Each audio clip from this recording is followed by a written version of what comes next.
ലൈംഗിക അതിക്രമ കേസിൽ നടൻ സിദ്ദിഖിന് ജാമ്യമില്ല. മുൻകൂർ ജാമ്യാപേക്ഷ ഹൈക്കോടതി തള്ളി. ഈ പരാതി നൽകാൻ ഈ ഇരയായ പെൺകുട്ടി വൈകിയത് അതൊരു കുറ്റമല്ല എന്നാണ് കോടതി പറഞ്ഞത്. അപ്പം ഈ പരാതിക്കാരി അവിശ്വസിക്കേണ്ട കാര്യമില്ലെന്നും പറഞ്ഞു. എന്തായിരിക്കും ഇനി സംഭവിക്കാൻ പോവുക? സിദ്ദിഖ് സുപ്രീം കോടതിയിൽ പോകും. സുപ്രീം കോടതിയിലും ഒരു ട്രൈ നടത്തും. പക്ഷേ സുപ്രീം കോടതിയിൽ നിന്നും മുൻകൂർ ജാമ്യം കിട്ടാൻ പ്രയാസമാണ്. കാരണം മുൻകൂർ ജാമ്യം ഒരു സ്പെഷ്യൽ പ്രൊവിഷനാണ് CRPCയിലെ. അത് കൊടുത്താൽ കൊടുത്തു എന്നേ ഉള്ളൂ, അല്ല അതൊരു സ്റ്റാൻഡേർഡായിട്ട് അങ്ങനെ കൊടുക്കുന്നതല്ല മുൻകൂർ ജാമ്യം. അപ്പോൾ ആ സാഹചര്യങ്ങൾ നോക്കിയിട്ട് വിലയിരുത്തി ഇപ്പോൾ സിദ്ദിഖിന് സംഭവിച്ചിരിക്കുന്നത്, ആകെ സിദ്ദിഖിൻ്റെ ഒരു വാലിഡ് പോയിൻ്റ് എന്ന് പറയുന്നത് ഈ അതിജീവിത പരാതി പറയാൻ ഇത്രയും കാലം താമസിച്ചത് എന്ത്. അപ്പോൾ അത് വിശ്വസനീയമായൊരു പരാതിയല്ല പ്രഥമ ദൃഷ്ട്യ. അതുകൊണ്ട് എനിക്ക് മുൻകൂർ ജാമ്യം തരണം, കേസ് ലോവർ കോർട്ടിൽ നടക്കട്ടെ. ഇതാണ് സിദ്ദിഖിൻ്റെ വാദത്തിൻ്റെ സാരാംശം. ആ ഒരൊറ്റ കാര്യം വെച്ച് ഇത് ചെയ്യാൻ പറ്റില്ല. ഡിലേയ്ഡ് പെറ്റീഷൻ അല്ലെങ്കിൽ ഡിലേയ്ഡ് കംപ്ലയിൻറ്റ് ആണ് എന്നുള്ള ഒറ്റ കാരണം കൊണ്ട് മുൻകൂർ ജാമ്യത്തിന് അർഹത ഇല്ല. സുപ്രീം കോടതി ഇത്തരം കേസുകളിൽ മുൻകൂർ ജാമ്യം കൊടുത്തിട്ടുമില്ല. അതിൻ്റെ ഉദാഹരണവും ഈ ജഡ്ജ്മെൻറ്റിൽ വരും. ജഡ്ജ്മെൻറ്റ് ഇതുവരെ ആർക്കും കയ്യിൽ കിട്ടിയിട്ടില്ല, കോടതിയിൽ പറഞ്ഞതേ ഉള്ളൂ. അതിന് വെബ്സൈറ്റിൽ അപ്ലോഡ് ചെയ്തിട്ടൊക്കെ അതിൻ്റെ കോപ്പിയൊക്കെ വരുള്ളൂ. സിദ്ദിഖിന് സുപ്രീം കോടതി പോകണമെങ്കിലും ഇതിൻ്റെ സർട്ടിഫൈഡ് കോപ്പി വേണം. ഹൈക്കോടതിയിൽ നിന്ന് സർട്ടിഫൈഡ് കോപ്പി വാങ്ങണം. വെറുതെ ഒരു ഫോട്ടോ കോപ്പിയും വെച്ച് സുപ്രീം കോടതിയിൽ പോകാൻ പറ്റില്ല. കുറച്ച് സമയമെടുക്കും. അത്രയും സമയം എവിടെയെങ്കിലും ഒളിച്ചിരിക്കുക മാത്രമേ സിദ്ദിഖിന് മാർഗമുള്ളൂ. ഈ മുൻകൂർ ജാമ്യാപേക്ഷ ഹൈക്കോടതിയിൽ പെൻഡിങ് ആണ് എന്നുള്ളത് അറസ്റ്റിന് ഒരു തടസ്സമൊന്നുമല്ല. അപ്പോഴും പോലീസിനെ അറസ്റ്റ് ചെയ്യാം. പക്ഷേ സാധാരണഗതിയിൽ ജാമ്യാപേക്ഷ പരിഗണനയിലിരിക്കുമ്പോൾ അവരെ അറസ്റ്റ് ചെയ്യാറില്ല എന്നേ ഉള്ളൂ. ചെയ്യരുത് എന്ന നിയമമൊന്നുമില്ല. അവർക്ക് എപ്പോൾ വേണമെങ്കിലും FIR ഇട്ട് കഴിഞ്ഞാൽ പോലീസിന് ഏത് നിമിഷവും ഒരാളെ അറസ്റ്റ് ചെയ്യാം. അറസ്റ്റ് ചെയ്യണോ വേണ്ടോ എന്നുള്ളത് പോലീസ് ആ സാഹചര്യം വെച്ച് തീരുമാനിക്കുന്നതാണ്. അറസ്റ്റൊന്നും ചെയ്യേണ്ട കാര്യമില്ല, വിളിച്ചു വരുത്തി ചോദ്യം ചെയ്താൽ മതി. ഇതിങ്ങനെ തോന്നാം. അല്ലെങ്കിൽ ഇയാളെ കസ്റ്റഡിയിൽ വേണം, എങ്കിലേ സത്യം പുറത്തു വരുള്ളൂ എന്നും തോന്നാം. അങ്ങനെയുള്ള കേസിൽ അവർക്ക് അറസ്റ്റ് ചെയ്യാൻ ഒരു വിരോധവുമില്ല. ഇദ്ദേഹം മുൻകൂർ ജാമ്യം ഹൈക്കോടതിയിൽ കിടപ്പുണ്ട്, ശരി, അവിടെ കിടപ്പുണ്ട്. ബട്ട് ഞങ്ങളുടെ പ്രൊസീജിയർ അനുസരിച്ച് മുന്നോട്ട് പോകും. അതല്ലെങ്കിൽ ഹൈക്കോടതി ഈ ജാമ്യാപേക്ഷ വരുമ്പോൾ തന്നെ അറസ്റ്റ് തടഞ്ഞുകൊണ്ട് ഉത്തരവിടും. മുൻകൂർ ജാമ്യം കൊടുക്കണോ വേണ്ടതെന്ന് ഞങ്ങൾ തീരുമാനിക്കാം, പക്ഷേ ഞങ്ങൾ തീരുമാനിക്കുന്നിടം വരെ ഈ കക്ഷിയെ അറസ്റ്റ് ചെയ്യരുതെന്ന് പറഞ്ഞാൽ അതാണ് അറസ്റ്റ് തടഞ്ഞുകൊണ്ടുള്ള ഇടക്കാല ഉത്തരവ്. അങ്ങനെ ഒരു ഉത്തരവും സിദ്ദിഖിന് കിട്ടിയിട്ടില്ല. സിദ്ദിഖ് അത് ചോദിച്ചിരുന്നോ എന്നുള്ളതും TV ചാനലുകളിൽ നിന്ന് വ്യക്തമല്ല. ചിലപ്പോൾ നമ്മുടെ ഈ കോർട്ടിൽ ഒരു എടുക്കേണ്ട സ്ട്രാറ്റജി ഉണ്ടല്ലോ, ആ സ്ട്രാറ്റജി ഒരല്പം തെറ്റിപ്പോയി കഴിഞ്ഞാൽ നമുക്ക് ജാമ്യം കിട്ടാതെ വരും. നമ്മൾ ജാമ്യത്തിൽ കോംപ്രഹെൻസീവായിട്ട് ഒന്ന്, ഇനി അഥവാ എന്നെ അറസ്റ്റ് ചെയ്യുകയാണെങ്കിൽ ഈ പീരീഡിൽ ആ അറസ്റ്റ് തടയണം. അങ്ങനെ ഒരു ഇടക്കാല ഉത്തരവ് വേണം, ഇൻ്ററിം റിലീഫ് എന്ന് പറയുന്നത്.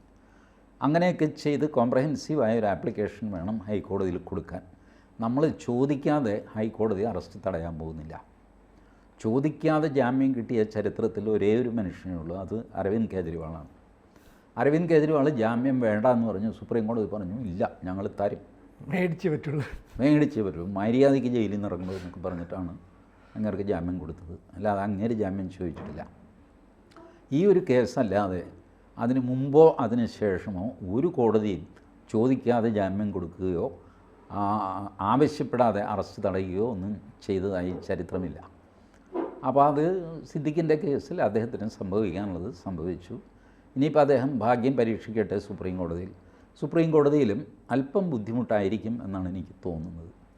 ഈ സിമിലർ കേസിൽ മുകേഷ് മുൻകൂർ ജാമ്യത്തിന് പോയി. അതാണ് ഞാൻ ചോദിച്ചത്. അതായത് സിമിലറായിട്ടുള്ള ആരോപണം ഉന്നയിച്ച മറ്റ് 2-3 പേർക്ക് ഹൈക്കോടതി മുൻകൂർ ജാമ്യം കൊടുത്തു. ഇവിടെ ഇപ്പോൾ ഈ പരാതിക്കാരി ഈ ആരോപണം ഉന്നയിക്കാൻ അല്ലെങ്കിൽ പരാതിയായിട്ട് മുന്നോട്ട് പോകാൻ കാലതാമസം എടുത്തു. ഇതാണ് സിദ്ദിഖ് മുന്നോട്ട് വെച്ച വാദം. പക്ഷേ പരാതിക്കാരി അവിശ്വസിക്കേണ്ട കാര്യമില്ലെന്ന് കോടതി പറയുകയും ചെയ്തു. അപ്പോൾ ഈ തമ്മിലൊരു യോജിപ്പില്ലായ്മ ഫീൽ ചെയ്യില്ലേ? ഇതിൽ കാര്യമേ മുകേഷ് പോയത് ഏത് കോടതിയിലാണ്? മുകേഷ് പോയത് ജില്ലാ കോടതിയിലാണ്. നിങ്ങൾക്ക് മുൻകൂർ ജാമ്യത്തിന് 2 സ്ഥലത്ത് പോകാം. ജില്ലാ കോടതിയിൽ പോകാം, ഹൈക്കോടതിയിൽ പോകാം. ജില്ലാ കോടതിയിൽ തോറ്റിട്ട് ഹൈക്കോടതിയിൽ പോകാം. അങ്ങനെ 3 ഓപ്ഷനാണ് മുൻകൂർ ജാമ്യത്തിന്. ഇതിൽ ആദ്യത്തെ ഓപ്ഷൻ സിദ്ദിഖ് വേണ്ടെന്ന് വെച്ചു, നേരെ ഹൈക്കോടതിയിൽ പോയി. ഹൈക്കോടതിയിൽ തോറ്റാൽ പിന്നെ സുപ്രീം കോടതിയിൽ മാർഗമുള്ളൂ. പക്ഷേ ജില്ലാ കോടതിയിൽ പോയെന്ന് വെച്ചോ, ജില്ലാ കോടതിയിൽ തോറ്റാൽ നിങ്ങൾക്ക് ഇമ്മീഡിയറ്റ് ഹൈക്കോടതിയിൽ പോവാം. ഇവിടെ തന്നെ ഓപ്പറേഷൻസ് നടത്താൻ സമയമുണ്ട്. അപ്പോൾ മുകേഷ് സമർത്ഥമായിട്ട് ജില്ലാ കോടതിയിൽ ആദ്യം പോയി. മാത്രമല്ല മുകേഷ് ഈ ആരോപണം നിഷേധിച്ചില്ല. മുകേഷ് പറഞ്ഞു, ഈ സ്ത്രീയെ എനിക്കറിയാം, ഞാനും ഇവരുമായിട്ട് ബന്ധമുണ്ടായിട്ടുണ്ട്, അതവർ പറയുന്നത് സത്യമാണ്, പക്ഷേ അത് ബലാത്കാരമല്ല. ഇതാണ് മുകേഷിൻ്റെ വാദം. പ്രായപൂർത്തിയായ ഒരു ആണും പെണ്ണും ഒരുമിച്ച് താമസിച്ചു എന്നുള്ളത് കുറ്റകരമേ അല്ല, അതിൽ ബലപ്രയോഗമുണ്ടോ എന്നുള്ളതാണ് കുറ്റം. എന്നിട്ട് ആ പെൺകുട്ടി മുകേഷിന് അയച്ച മെസ്സേജും you are very kind to me എന്നൊക്കെ പറഞ്ഞിട്ട് അയച്ച മെസ്സേജും ഒക്കെ കോടതിയിൽ ഹാജരാക്കി. അതുകൂടാതെ ആ പെൺകുട്ടിയുടെ ക്യാരക്ടർ അത്ര നല്ലതല്ല എന്നുള്ളതിന് മറ്റ് തെളിവുകളും ഹാജരാക്കി. അവരൊരു വക്കീലിനെതിരെ ആരോപണം ഉന്നയിക്കുക, വേറെ ആർക്കും എതിരെ ആരോപണം ഉന്നയിക്കുക, അത് പിന്നീട് പിൻവലിക്കുക, അത് ഒത്തുതീർപ്പാക്കുക, ഒക്കെ ചേർന്നിട്ട് ഈ കക്ഷി അത്ര വിശ്വസ്തയായ ഒരു ലിറ്റിഗൻ്റ് അല്ല. ഇര അല്ലേ? അവർ ഇങ്ങനെ ആരെപ്പറ്റിയും എന്താരോപണവും പറയുന്നതാണ്. അത് കഴിഞ്ഞിട്ടാണ് മുകേഷ് പറയുന്നത് ഇതെല്ലാം നടന്നത് 2011-ലാണ്. ഇപ്പോൾ ഇത്രയും വർഷമായപ്പോൾ അവർ വരുന്നത് വെറുതെ മനുഷ്യനെ ഉപദ്രവിക്കാനും പ്രതികാരം ചെയ്യാനും അതിൽ നിന്ന് പ്രശസ്തി കിട്ടാനും ഒക്കെ വേണ്ടിയിട്ടാണ്. അപ്പോൾ കോടതി ഇത് നോക്കിക്കഴിഞ്ഞപ്പോൾ സംഭവങ്ങൾ ക്ലിയറാണ്. സ്റ്റെപ്പ് ബൈ സ്റ്റെപ്പായിട്ട് ഇദ്ദേഹം പറയുന്നത് ഞങ്ങൾ തമ്മിൽ ബന്ധമുണ്ടായിരുന്നു, പക്ഷേ അതിൽ ബലപ്രയോഗം ഉണ്ടായിരുന്നില്ല. ഈ പെൺകുട്ടിക്കും ആ ബന്ധം പറ്റി. ആദ്യം ബലപ്രയോഗം എന്നുള്ള വാക്ക് പെൺകുട്ടി ഉപയോഗിക്കുന്നില്ല പോലീസിന് സ്റ്റേറ്റ്മെൻറ്റ് കൊടുക്കുമ്പോൾ. കോടതിയിൽ വരുമ്പോഴാണ് ബലപ്രയോഗം എന്നുള്ള വാക്ക് പോലീസ് ധൃതിയിൽ രണ്ടാമതൊരു സ്റ്റേറ്റ്മെൻറ്റ് കൊടുത്തിട്ട് ബലപ്രയോഗം എന്നുള്ള വാക്ക് കൂടെ ചേർക്കുന്നത്. അപ്പോൾ ഇതൊക്കെ ആയിക്കഴിഞ്ഞപ്പോൾ കോടതിക്ക് സംശയമായി. ആ സംശയത്തിൻ്റെ ആനുകൂല്യം മുകേഷിന് കിട്ടി. അപ്പോൾ മുകേഷിന് മുൻകൂർ ജാമ്യം കിട്ടി. ഇനിയിപ്പോൾ വേണമെങ്കിൽ ആ സ്ത്രീക്ക് ഹൈക്കോടതിയിൽ പോവാം. ഈ ലോവർ കോർട്ട് ഡിസ്ട്രിക്ട് കോർട്ട് കൊടുത്ത ജാമ്യം ശരിയല്ല, അത് റദ്ദാക്കണമെന്ന് പറഞ്ഞിട്ട് അവർ ഹൈക്കോടതിയിൽ പോകണം. അവർ പോകുമ്പോൾ അതിൻ്റെ ഡിഫൻസ് പറയേണ്ട ജോലിയേ മുകേഷിനുള്ളൂ. മുകേഷായിട്ട് ഇനിയൊന്നും ചെയ്യാനില്ല. ഇതാണ് ഞാൻ പറഞ്ഞത്. ഒരേ തരം കേസുകൾ നമ്മൾ ഫൈറ്റ് ചെയ്യുന്നത് എങ്ങനെ, എവിടെ ചെയ്യണം, ഏത് സമയത്ത് ചെയ്യണം, ഏത് പോയിൻ്റ് ഉന്നയിക്കണം, ഇൻ്ററിം റിലീഫ് എന്ത് വേണം, ഇതൊക്കെ കൃത്യമായിട്ട് ആലോചിച്ച് ചെയ്തില്ലെങ്കിൽ ഇതുപോലത്തെ അപകടത്തിൽ പോയി ചാടും. അങ്ങനൊരു അപകടമാണ് സിദ്ദിഖിന് സംഭവിച്ചിരിക്കുന്നത്. ഇതിൻ്റെ മെരിറ്റിനെ പറ്റി ഞാനൊന്നും പറയുന്നില്ല കേട്ടോ. സിദ്ദിഖ് നല്ലവനും നിഷ്കളങ്കനുമാണെന്നോ മറ്റേ പെൺകുട്ടി നല്ലവളും നിഷ്കളങ്കയാണെന്നോ ഒന്നും ഞാൻ പറയുന്നില്ല. നമുക്കിതൊന്നും അറിയില്ല. നമുക്ക് രണ്ടുപേർക്കും യാതൊരു അറിവുമില്ലാത്ത സംഗതിയാണ്. ഇപ്പം ഞാൻ നിയമപരമായിട്ട് സംഭവിച്ച കാര്യം, സംഭവിച്ചിരിക്കാൻ ഇടയിലുള്ള കാര്യം ആണ് ഞാൻ പറഞ്ഞത്. കാരണം മുകേഷിൻ്റെ ജഡ്ജ്മെൻറ്റ് ഞാൻ വായിച്ചിരുന്നു, ശ്രദ്ധയോടെ വായിച്ചിരുന്നു. അപ്പോൾ അതിൽ വന്ന കാര്യങ്ങൾ എനിക്ക് ഓർമ്മയുണ്ട്. അപ്പോൾ ഇതൊന്നും തന്നെ ഒരുപക്ഷെ സിദ്ദിഖിൻ്റെ കാര്യത്തിൽ ഉണ്ടാവില്ല. സിദ്ദിഖിൻ്റെ കാര്യത്തിൽ ഈ ആരോപണം ഉന്നയിച്ച സ്ത്രീ, അവർക്ക് ഇങ്ങനെ സംശയകരമായ ഒരു പശ്ചാത്തലമുണ്ടോ എന്ന് നമുക്കറിയില്ല. ഉണ്ടെങ്കിൽ തന്നെ സിദ്ദിഖ് അത് കോടതിയിൽ പറഞ്ഞിട്ടുണ്ടെന്നും തോന്നുന്നില്ല. കാരണം TV വാർത്ത കണ്ടു കഴിഞ്ഞാൽ സിദ്ദിഖ് ആകെ പറഞ്ഞത് ഇവർ പരാതി പറയാൻ താമസിച്ചു, അതുകൊണ്ട് അതിന് വിശ്വാസ്യതയില്ല എന്നുള്ളതാണ് വാദം. ആ ഒറ്റ വാദത്തിൽ കോടതിയിൽ മുൻകൂർ ജാമ്യം കിട്ടില്ല. അപ്പോൾ അത് എന്താണ് ഇവിടെ സംഭവിച്ചതെന്ന് ഇനി നമുക്ക് ജഡ്ജ്മെൻറ്റ് വരുമ്പോൾ കൃത്യമായിട്ട് അറിയാൻ പറ്റും. സിദ്ദിഖിൻ്റെ അമിത ആത്മവിശ്വാസമാണോ നേരെ ഹൈക്കോടതിയിൽ പോകാൻ? അല്ലെങ്കിൽ ആരെങ്കിലും ഉപദേശിക്കില്ലേ, വക്കീലന്മാരെങ്കിലും നിങ്ങൾ ആദ്യം ഈ ജില്ലാ കോടതിയിലേക്ക് പോകൂ, അവിടെ പോയിട്ട് നമുക്ക് അടുത്ത ഘട്ടം എന്തെങ്കിലും അങ്ങോട്ട് പോകാം എന്ന് പറഞ്ഞു കൊടുത്തായിരുന്നെങ്കിൽ ഈ പ്രശ്നത്തിൽ നിന്ന് ചിലപ്പോൾ രക്ഷപ്പെട്ടില്ല. ഈ വക്കീലന്മാർ അവർ കറക്റ്റ് അഡ്വൈസാണ് കൊടുക്കാറുള്ളത്. കാരണം കേസിൻ്റെ സ്വഭാവം നോക്കിയിട്ട് ഇത് ജില്ലാ കോടതിയിൽ പോയി കഴിഞ്ഞാൽ നമുക്ക് തട്ട് കിട്ടും. അതിലും നല്ലത് നേരെ ഹൈക്കോടതിയിൽ പോവുക. ഹൈക്കോടതിയിലും ഈ കേസ് നിൽക്കാൻ പ്രയാസമാണ്, മുൻകൂർ ജാമ്യം കിട്ടാൻ പ്രയാസമാണ്.